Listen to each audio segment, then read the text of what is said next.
Hola, ¿cómo están? Bienvenidos a su programa Pan del Cielo Mujer. Le doy infinitas gracias al Señor por esta oportunidad maravillosa que me permiten compartir su palabra con todas ustedes. Le doy gracias al Señor porque es un privilegio para mí compartir y transmitir estas verdades y esta palabra que lo que nos da es consuelo, esperanza y también nos enseña y nos instruye. Hoy vamos a leer en Juan 6:35 sobre lo que está basado su programa Pan del Cielo, y dice así: Juan 6:35, Jesús les dijo: yo soy el pan de vida, el que a mí viene nunca tendrá hambre, y el que en mí cree no tendrá sed jamás.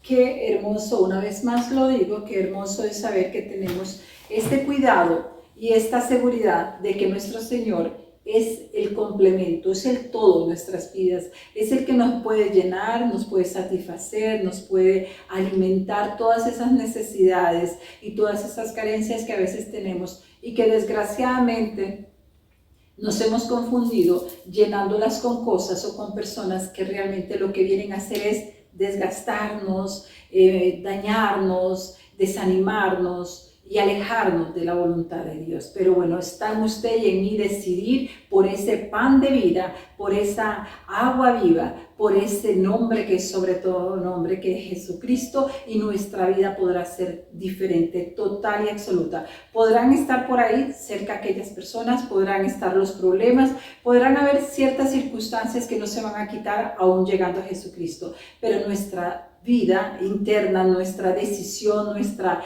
seguridad y nuestra confianza y nuestra paz ya no va a ser dirigida por nadie, sino solamente por aquel que tiene un derecho sobre mi vida y que trae paz a mi vida y que es la paz que sobrepasa todo entendimiento. Por lo tanto, ya no seremos las mismas personas manipuladas y trastornadas o confundidas por otros o por otras cosas. Así que ya usted sabe, si tiene sed y hambre, esta es una sed y un hambre que solamente Dios la puede satisfacer a través de Jesucristo. Hoy vamos a leer sobre referente a 7 verdades que hemos visto, que hemos leído y hemos estudiado referente a 7 verdades que Jesucristo declaró, que Jesucristo dijo, que en ese poco aire y en esa vida tan golpeada, tan lastimada, en esa agonía, Jesucristo tenía presente valores, principios y la voluntad del Padre en él, y por sobre todo el amor que nos tenía aún ahí en esa cruz donde fue desfigurado. Una de ellas, la primera, está en Lucas 23:33, donde dice: cuando llegaron al lugar llamado de la calavera, lo crucificaron allí, lo mismo que a los malhechores, uno a la derecha de Jesús y otro a su izquierda. Lucas 23:34 nos dice que Jesús decía: Padre, perdónalos porque no saben lo que hacen. Y los soldados echaron suertes para repartirse entre ellos sus vestidos. Aquí vemos que Jesús fue, en el Lucas 23, fue crucificado con otros malhechores. O sea, él fue metido entre el mismo saco de gente malvada, de gente injusta, de gente violenta que merecía morir de acuerdo en ese momento a las leyes en una cruz. Jesucristo no había hecho ningún mal, Jesucristo no había dañado a nadie, Jesucristo no había matado a nadie, Jesucristo no había hecho ningún mal. Lo único que hizo Jesucristo es demostrar el camino hacia el Padre, es hablar con verdad, con gracia, hacer milagros, hacer provisión, hacer la justicia y la verdad para muchos que estaban sedientos de encontrar oportunidad de llegar al Padre. Pero dice aquí en Lucas 34, 23, 34, que Jesús decía: Padre, perdónanos. Yo me pregunto, ¿quién estaba pidiendo perdón a Jesús ahí? Nadie estaba pidiéndole a Jesús perdón, pero Jesús, aún en su muerte, en su agonía, él daba perdón, él expresaba el perdón, él pedía al Padre perdón por esta gente malvada y le decía: no les tomes en cuenta este pecado. Usted puede ver y analizar la gracia y el amor de Dios tan grande a través de Jesucristo, y cómo Jesucristo cumplía aún en su agonía con aquel amor tan grande de dar su vida y aún de orar por ellos. Luego también tenemos la palabra esperanza. La primera, recordemos, perdón, la segunda, esperanza, donde nos dice en Lucas 23:39 que uno de los malhechores que estaban allí colgados los insultaba y decía: si tú eres el Cristo, sálvate a ti mismo y sálvanos a nosotros. Pero el otro le reprendió y le dijo: ni siquiera ahora que sufres la misma condena, temes a Dios. Lo que nosotros ahora padecemos es justo porque estamos recibiendo lo que merecían nuestros hechos, pero este no cometió ningún crimen. Y a Jesús le dijo: acuérdate de mí cuando llegues a tu reino. Y Jesús le contestó: de cierto te digo que hoy estarás conmigo en el paraíso. Aquí podemos ver que habían dos personas en condiciones iguales, ya sea para condenación o para salvación. Ambos pudieron haberse agarrado del Señor para salvación y haber tenido ese perdón de pecados por el reconocimiento de su conducta, por el reconocimiento de sus maldades y por recibir a Jesús, por reconocer quién era Jesús. Hay solo uno que más bien tuvo que reprender al otro malhechor y le dijo: lo que tú y yo estamos aquí padeciendo no son por buenos, no es por justos, no es porque no hemos hecho nada y porque alguien nos acusó injustamente, es por nuestras consecuencias que nos alcanzaron. Pero este pobre que ha hecho, y le dijo: es que no le temes a Dios. Este hombre, no sé qué vio, tuvo algo maravilloso que tuvo que ver en Jesús, aún en su condición, que para muchos era de fracaso.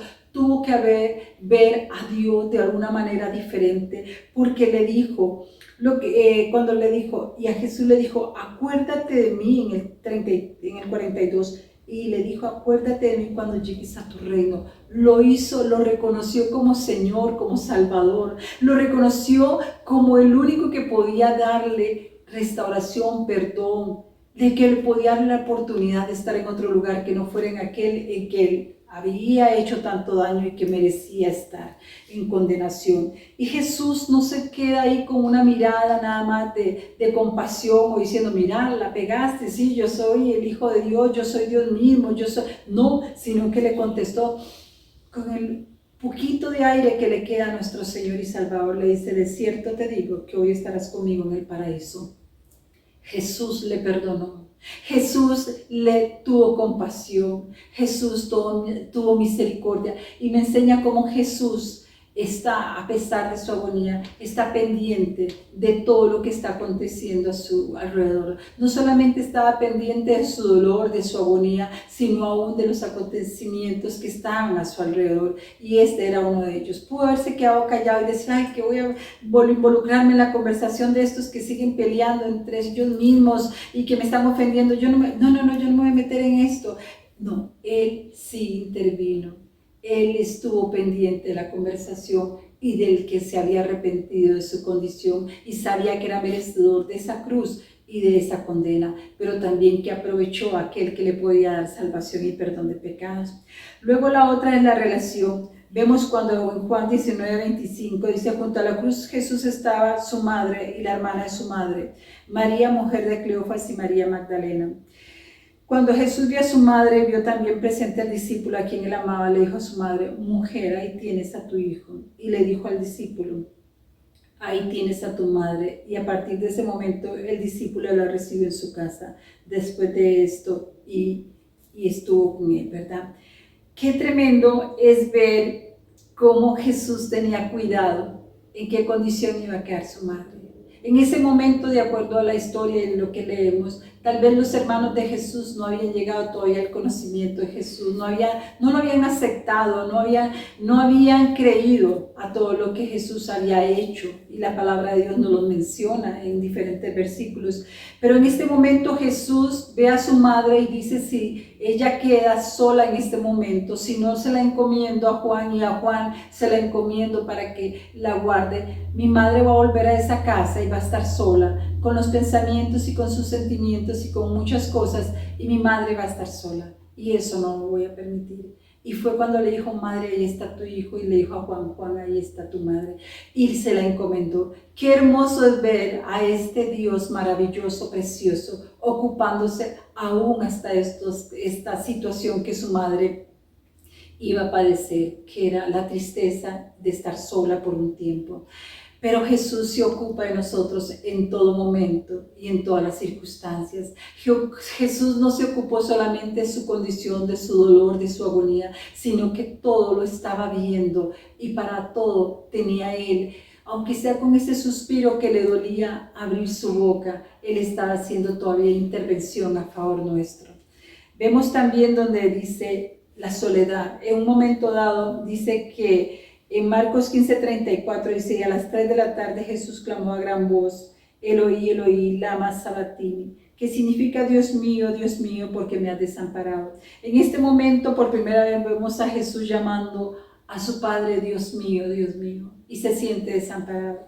¿Por qué estaba desamparado Jesús? ¿Por su pecado? No, por su maldad, jamás. Jesús no había pecado, no había mal en él. Era por tu causa y por mi causa. Era porque estaba llevando todo el peso, todos los pecados de todas las personas. Él lo estaba llevando ahí para cuando usted y yo reconocemos nuestra condición de pecado, es decir, yo pagué por eso, yo pagué por esto, yo pagué por ti. Es para que usted y yo tengamos la oportunidad, tengamos ese puente de perdón y restauración. No hay un hombre que haya quedado fuera de la mente de Dios. Lo que sí pasa es que hay hombres que hacen que Dios no entre ni en sus corazones ni en sus vidas y lo rechazan. Las personas deciden para dónde irse no porque Dios los ha rechazado, sino porque ellos han rechazado a Dios. Y en este caso, esta soledad que vivió Jesús, esta desesperación de abandono de su Padre, fue por un momento porque Jesús no sabía vivir sin su Padre. Lo había demostrado en muchas ocasiones, pero en este momento era necesario porque el pecado que cargaba era demasiado para que su Padre por un momento no tuviera que apartar su mirada, y ahí hubo una soledad para Jesús, pero Jesús supo clamar también en ese momento. Hay otra donde dice, tengo sed, dice en Juan 19:28, después de esto, y como Jesús sabía que ya todo estaba consumado, dijo, tengo sed, para que la escritura se cumpliera.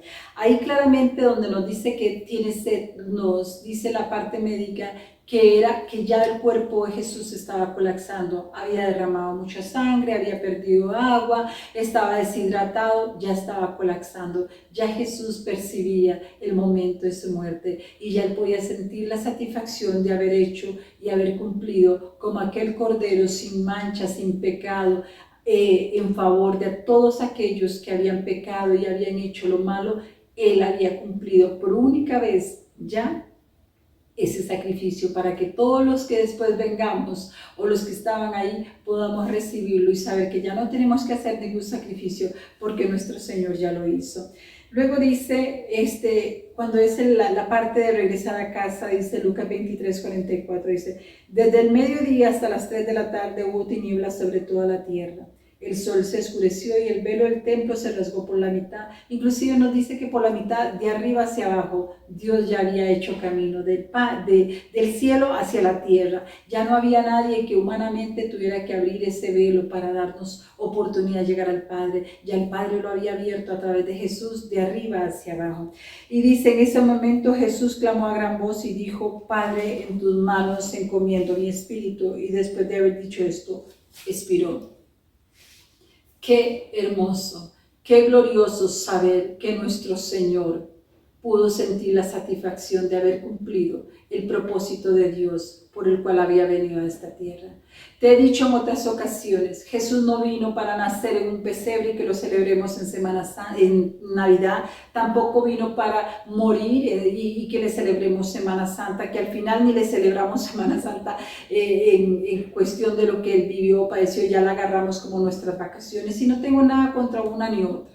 Pero Él vino para que usted y yo lo tengamos como puente hacia el Padre. Él vino con el único propósito de que usted sepa que hay un cordero sin mancha, sin pecado, que se entregó a su favor y a mi favor. Él vino para que usted y yo sepamos que Él derramó su sangre por su causa, que Él derramó y Él se entregó como sacrificio vivo y agradable ante el Padre, porque Él no había pecado. Él es Dios mismo. Él vino para llevarnos en su corazón, en su mente, pero está en usted y en mí, en que le podamos a Él entregar nuestro corazón. Está en usted, mi amada. Está en usted que usted le entregue al Señor y usted le diga, Señor, reconozco mi condición de pecado.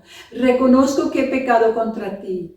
Reconozco que he estado lejos de ti. Reconozco que no te había recibido en mi corazón, pero que hoy, Señor, te recibo y me rindo delante de ti. Y que necesito, Señor, que vengas a mi vida y hagas morada en mi vida, que entres a mi corazón y que cambies todo en mi ser y que escribas mi nombre en el libro de la vida. Padre, yo soy la que tenía que morir ahí, pero tú fuiste el que moriste porque eras sin mancha y sin pecado. Te doy gracias, Señor Jesús, y te alabo. En Cristo Jesús, te bendigo con toda bendición, mi amada. Si hiciste esta oración, el Señor cumplirá su propósito en ti. Bendiciones del Señor.